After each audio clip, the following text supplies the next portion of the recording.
we got this on the books to talk about the new interop rules, and unfortunately, the final rules aren't out.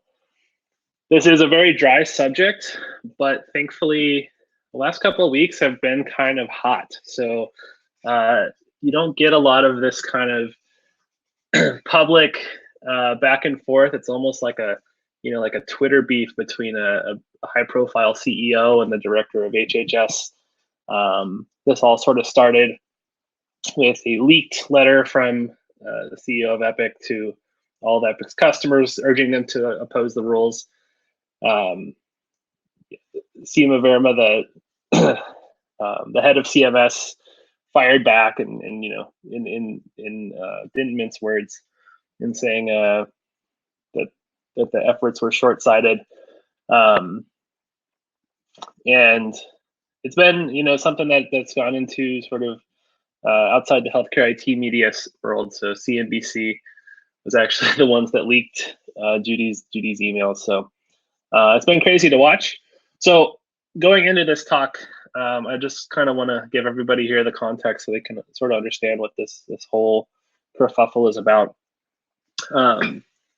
To start, I want to go back in time to the 21st Century Cures Act, where this all started.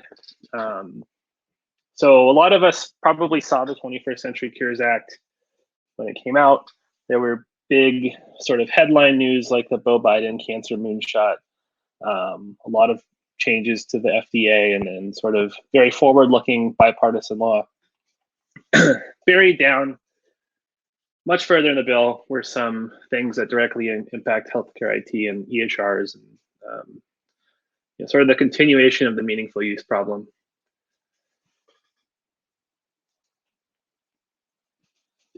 Congress asked certain offices, specifically ONC and CMS within HHS, to implement these very broad things that they asked for.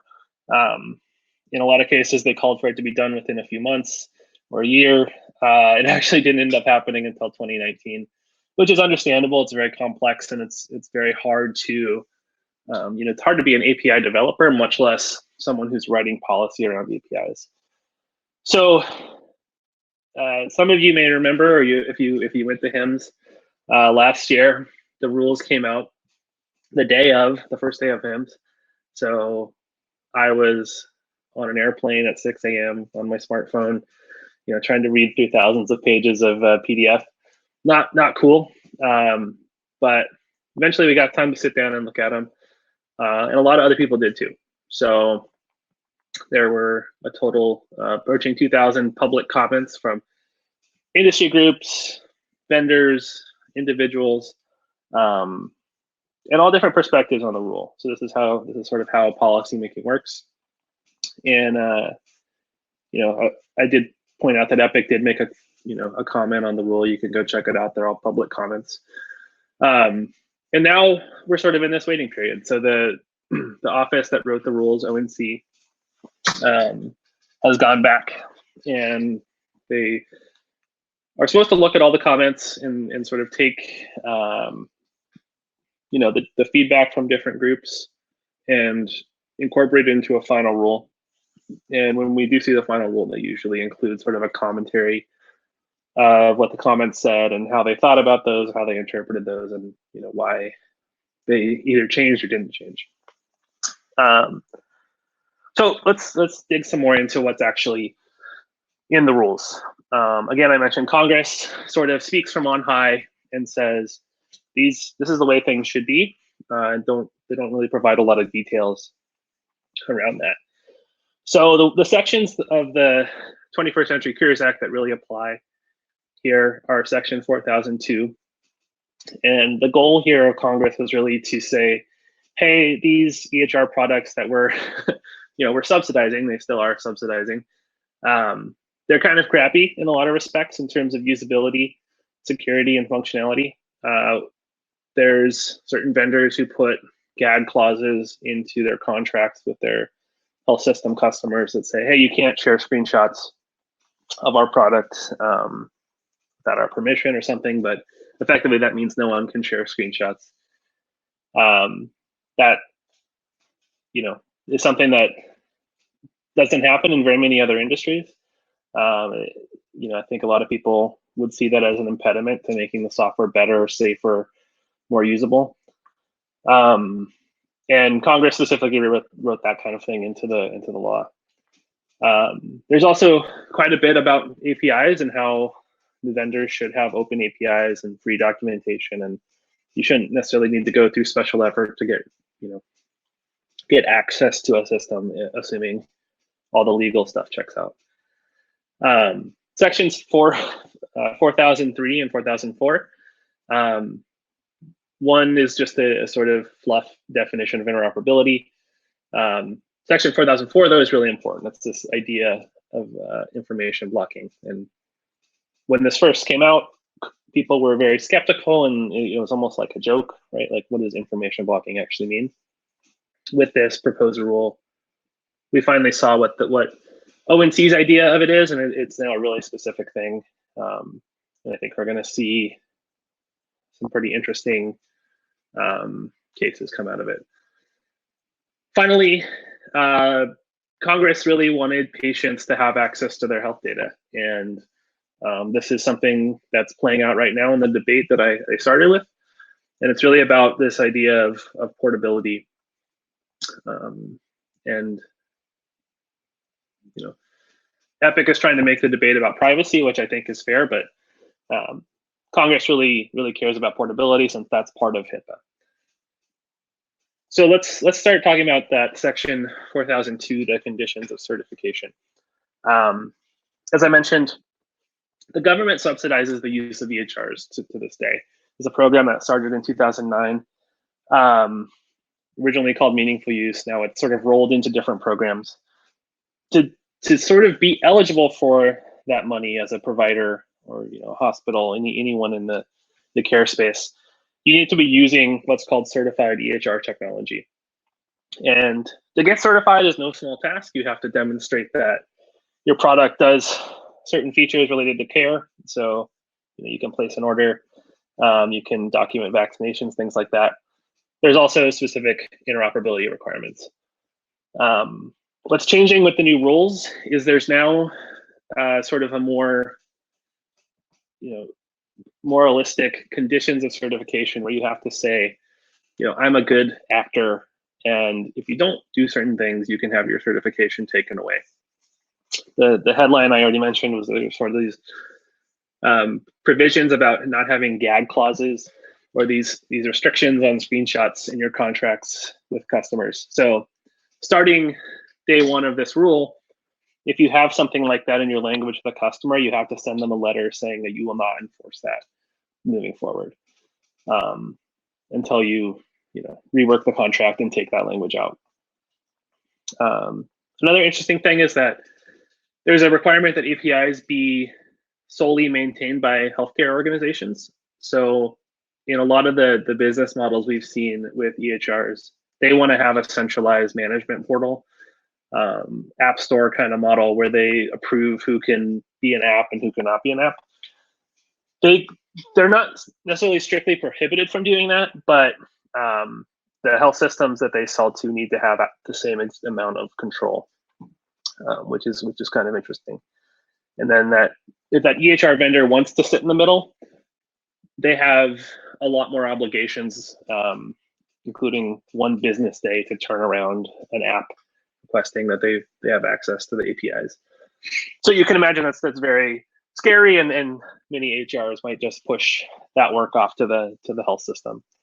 A couple other things were sort of left up in the air, so we're waiting for the final rule to help clarify those. TEFCA, which I'll talk about later, is sort of a requirement that would require an EHR to connect to network type entities like Commonwealth or Care Quality. That is not part of the rule officially, but it might be in the future. They asked for comment on it. And there's also this real world testing component of the conditions of certification. So you have to sort of show that the things you say you can do and the things that you certify you can do, that you're actually doing them in the wild, which is part of the rule, but there's not a lot of clarity around how that will actually be tested and performed.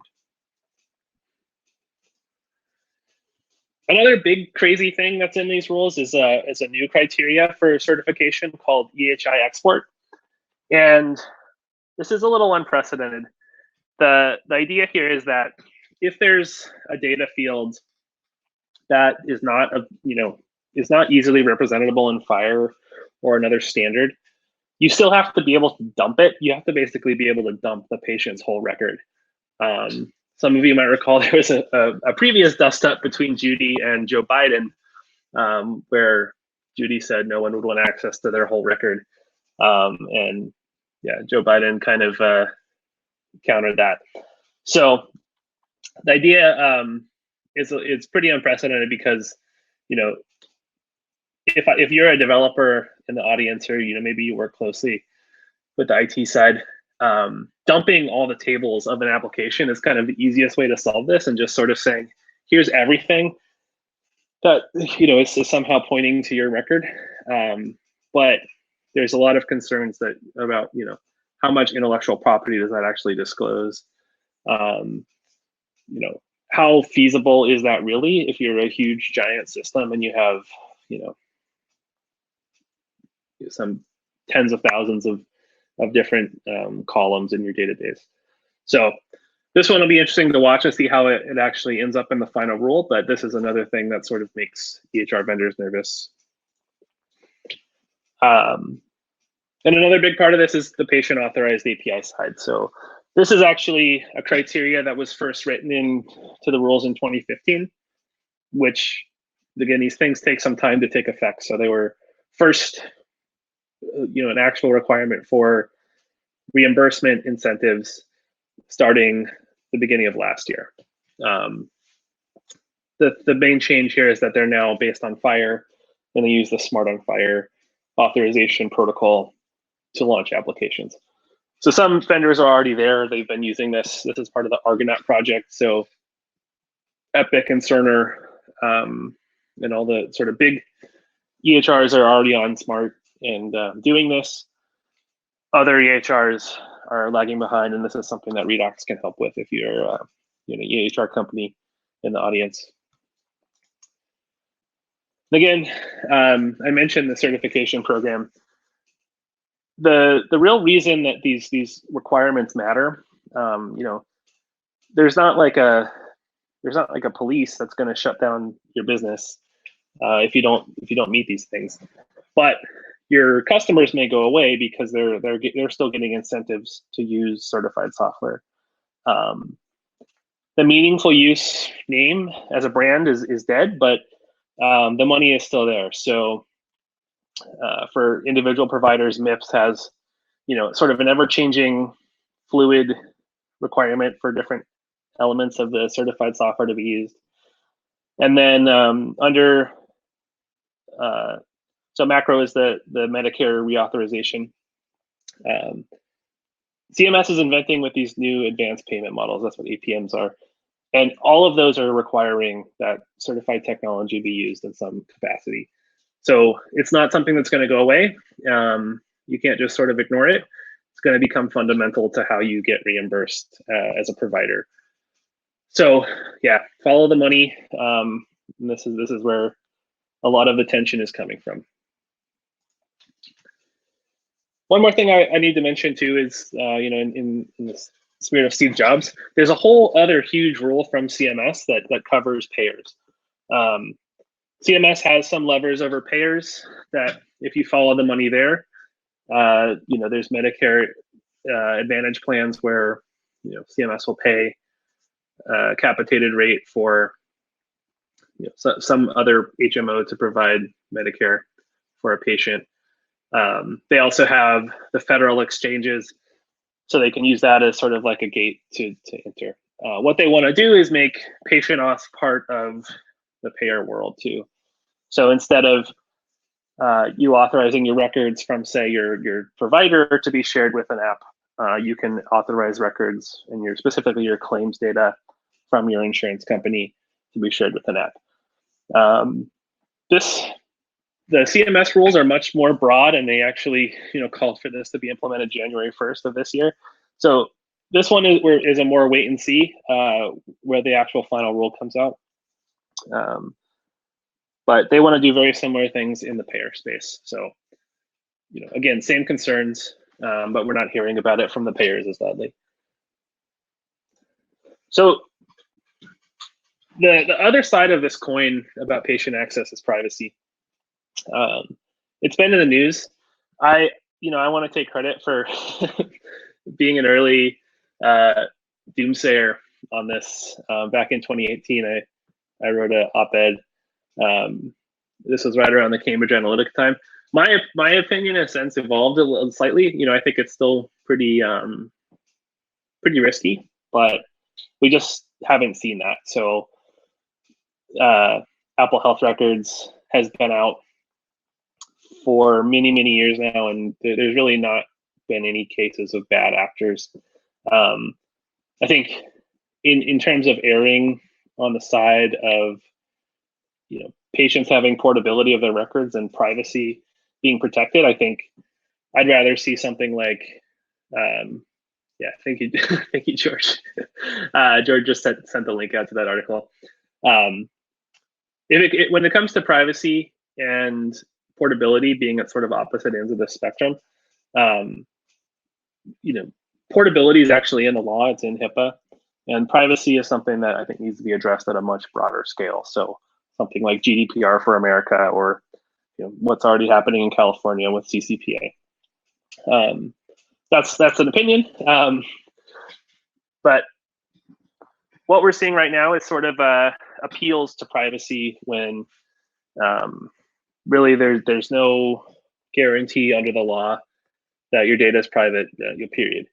So what we're seeing is the government is taking a pretty strong tack on portability.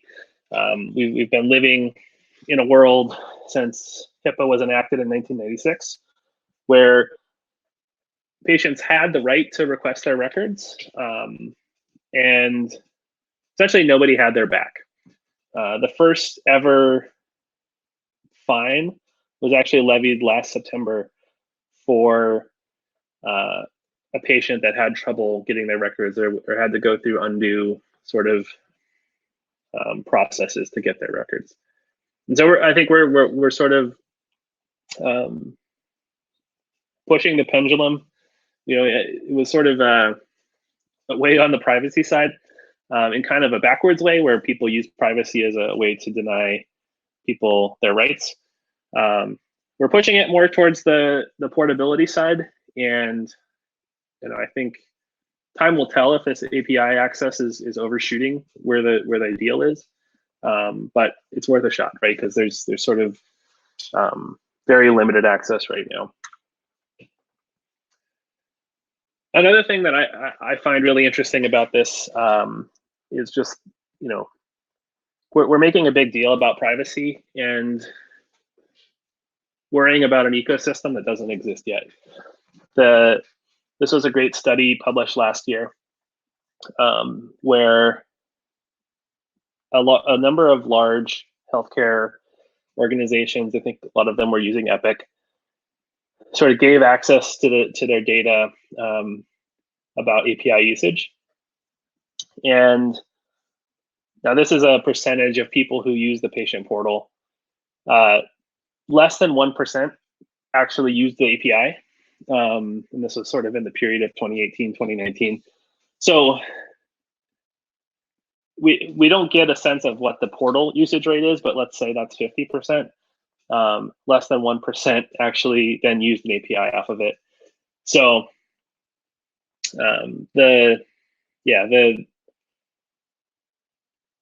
it's not like that we're going to have these new rules pass and everything is suddenly going to change. The technology is already out there, and that's what this study was looking at. And there's frankly like no adoption of it among patients. So we're sort of worrying about 3 steps ahead with the privacy concerns, when the first concern is, how do we get patients actually engaged in their care and wanting to get their data?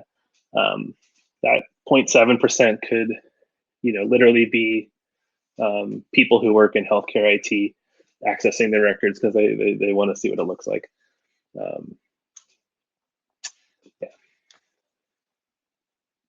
The next big topic is information blocking. Again, this was something called for in the 21st Century Cures Act. And yeah, the definition of it was pretty broad.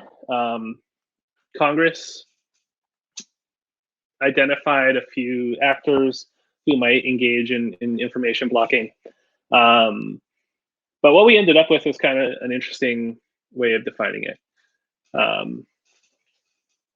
Instead of focusing on the blockers and the blocked, the way the law is written is that basically everyone who falls into one of these categories is a blocker. So anything you do as it relates to talking to someone else about integration or sharing data, could be construed as data blocking. It has to meet certain exceptions to not meet data blocking. And those exceptions are, pretty standard and fall into some of the things you'd expect. But yeah, it's kind of a very interesting paradigm for us to be in. So let's start with who are potential blockers. This is called out in the proposed rule in a lot more detail, but the certified EHR technology vendors I've mentioned naturally fall under this. Going back to those conditions of certification, they have to say we're not engaging in information blocking, and if they are, they can lose their certification. Healthcare organizations and provider organizations, they are also potentially data blockers. So, if you're just sort of slow to respond to an application, or you don't have clear written policies, you could be investigated. HIEs are defined differently from networks. An HIE is basically that I think they want to kind of keep the common notion of what an HIE is, where there's some shared relationship between all the patients within the HIE. So, you share a region, you share a condition. Networks are more of the national type of players who are sort of come to the forefront in the last few years. So Commonwealth and Care Quality are two big ones. And again, the idea is that, they don't necessarily have to integrate with everybody, but they can't keep people out for arbitrary reasons. If you do try to keep people out, some pretty serious penalties can happen. So everyone except the providers get investigated by the Office of the Inspector General, part of HHS. And you can have an up to $1 million fine per instance of data blocking. So if you say have an app store and you're charging a revenue share, this is something they call out in the rules, proposed rules. That's information blocking. If that revenue share does not meet certain criteria, you can be fined up to $1 million per app that you do that to. The provider side, they're a little more generous. They want to include disincentives that aren't really fleshed out in the proposed rule.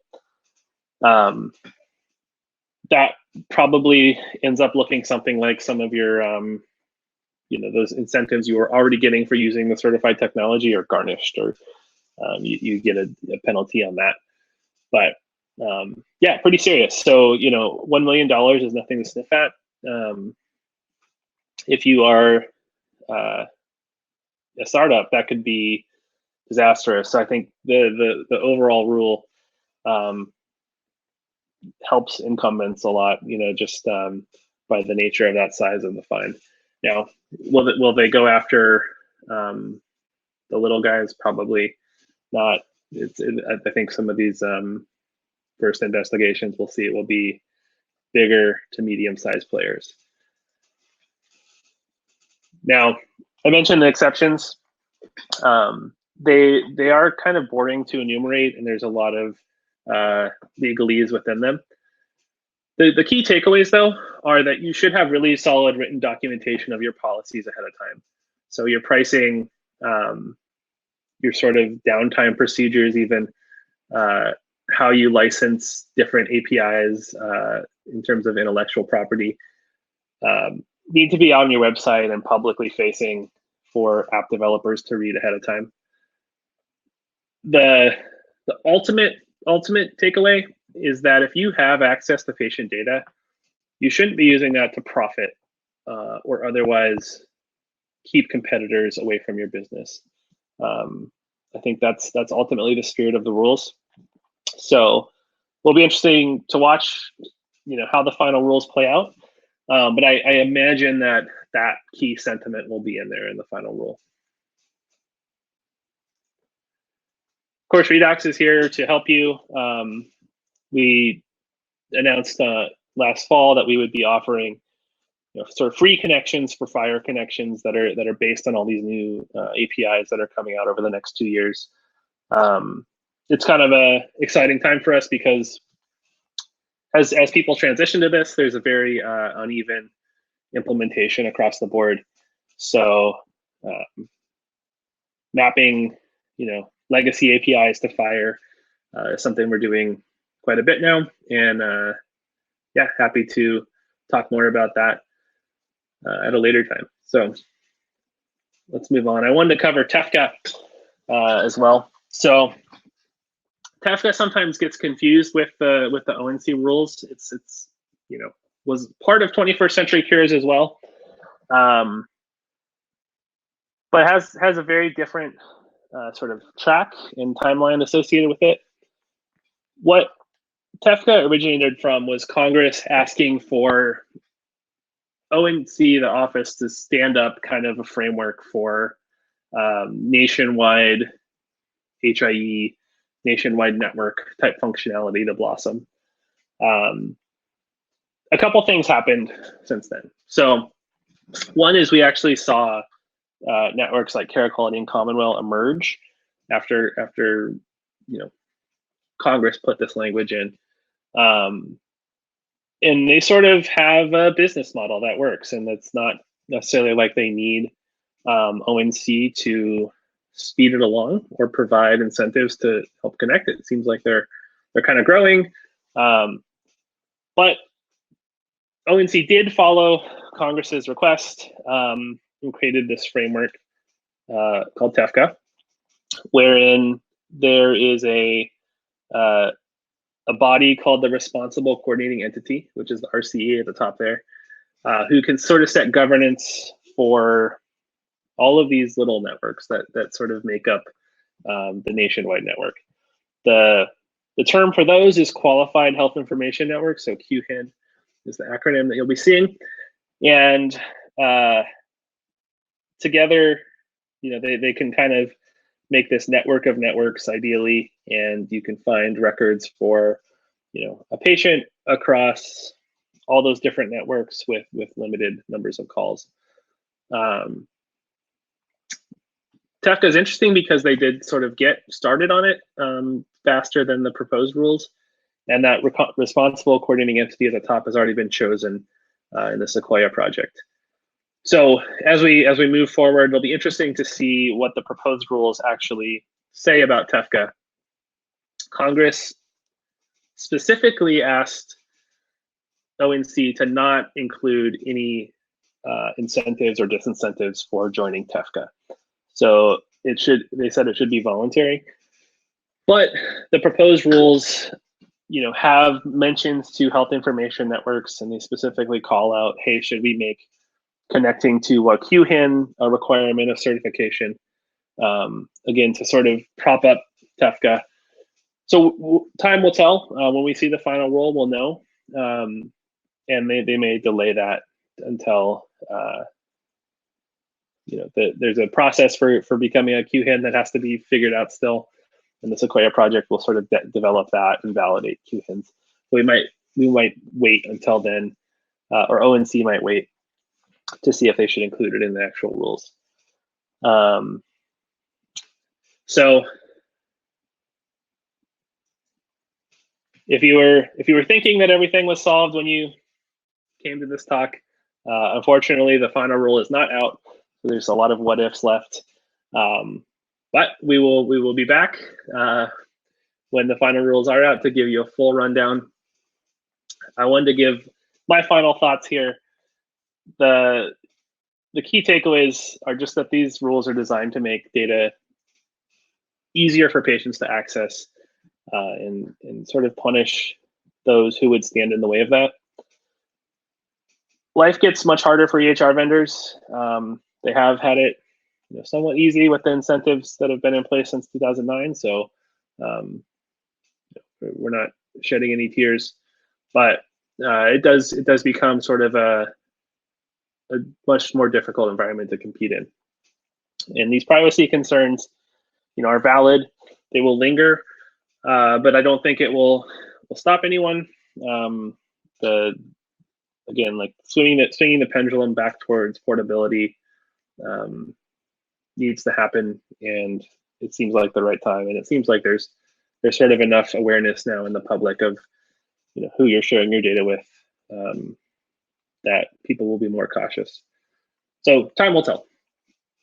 I wanted to call out a few things. We have a podcast now, and Anish Chopra, the first CTO of the United States, episode came out this week. It's really great. He talks a lot about these new rules, has some great analogies to the telecom industry, to the utility industry, that I think can really help explain these rules in a really great way. So check that out. On our blog, we've done some deeper dives into different parts of the rules. So check that out as well, and subscribe for the eventual content for the final rule. And with that, thank you very much for coming.